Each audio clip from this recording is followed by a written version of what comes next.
কুসুম madam কিন্তু ভীষণ রাগী, ভীষণ অলস, কারোর সাথে ভালোভাবে কথাই বলতে জানেন না। কুসুম ম্যাডাম, তোমরা আমাদের এত বাধা দিচ্ছ কেন বলো তো? আমাদের কুসুম ম্যাডামের নাক বড্ড উঁচু, উনি যাত্রার সাথে কথা বলেন না। আবার কেউ যদি ওনাকে অসম্মান করে কথা বলেছে তো তাহলে তো আর কথাই নেই। হায় ঈশ্বর। এই এই যা বলবার পরিষ্কার করে বলো তো। এমনিতে আমরা ওই মেয়েকে ছবিতে দেখেছি, বিয়ের আগে তো ওর ব্যাপারে জানা দরকার নাকি? না, কুসুম ম্যাডাম এমনিতে খুব ভালো, শুধু ওনার রাগটা একটু চড়া। এক মিনিট, রাগ চড়া মানে কি করেন উনি রেগে গেলে? আর বলবেন না, এই গত পরশু এবারই মালির নাকে ঘুষি মেরে নাক দিয়ে রক্ত বের করে দিয়েছেন। কেন, কি করেছিল তোমাদের মালিক?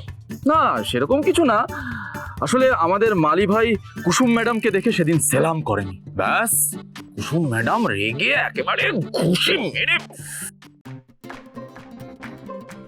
অবশ্য এই সমস্ত ব্যাপার এ বাড়িতে লেগেই থাকে।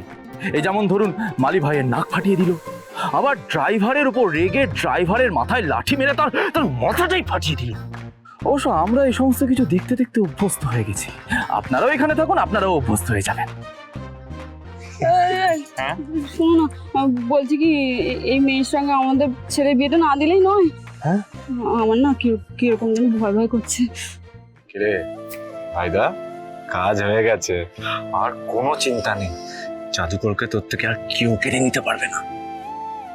আমি আমার জীবনটা কুসুমের টাকার কাছে বিক্রি হতে দেব না। বাবু, মেয়ে না দেখে আমরা এখান থেকে কোথাও যাব না। বাবু তুই একদম ভয় পাস না বাবু, ওই মেয়ের সাথে তোর আমি কিছুতেই বিয়ে হতে দেবো না। শেষকালীকে বুড়ো বয়সে করা টাকার জন্য বউয়ের হাতে মারবো একদম না। ঋষভ, তুমি কিন্তু আমার ছেলে, মনে রেখো। বাবু বাবু তুই ভয় পাস না একদম, ওই মেয়ের সাথে তো তোর বিয়ে হবেই না। যদি বিয়ে হয় না তোমাদের তিনজনকে হসপিটালে ভর্তি থাকতে হবে। তারপরে শোন আমরা হসপিটালে ভর্তি থাকবো, আর ওই মেয়ে সেই বাড়িতে রাজত্ব করবে। কিছুতেই হবে না, হবে না বাবু, তুই চল। যাবে না বাবু, বাবু চল, দূর বসে আপনারা দাঁড়ান তো, আপনার ছেলে তো হাত খুলে যাবে। আরে হাসপাতালে ভর্তি হলে তো চিকিৎসা হয়ে যাবে, কিন্তু কুসুম ম্যাডাম সেটা করবেন না।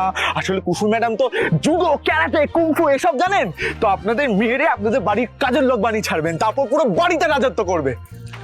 আরে এরকম সরল সুন্দর চেহারা দেখে আমার খুব মায়া হচ্ছে। তো হচ্ছে না দাদা? আমারও তো মায়া হচ্ছে। কুসুম ম্যাডাম কিন্তু ভীষণ রাগী, ভীষণ অলস, কারোর সাথে ভালোভাবে কথাই বলতে জানেন না। কুসুম ম্যাডাম, তোমরা আমাদের এত বাধা দিচ্ছ কেন বলো তো? কুসুমের সঙ্গে তোমাদের কোনো সমস্যা নেই তো? কি যে বলেন, আমাদের আবার কি সমস্যা থাকবে? বাবা, তোমার বন্ধু শঙ্কর কাকুর ওপর তোমার ভরসা আছে তো? ইয়েস, 100%। তাহলে এনাদের মতন অচেনা মানুষের উপর ভরসা না করে আমার মনে হয় শঙ্কর কাকুর উপর ভরসা করা উচিত। আমি কুসুমকে একবার চোখের দেখা দেখতে চাই। শোন, তোদের একটা ডেমো দিয়ে দেখাই কিভাবে আমি রোজ রোজ এই ইন্টারন্যাশনাল মডেলের বরণ করি।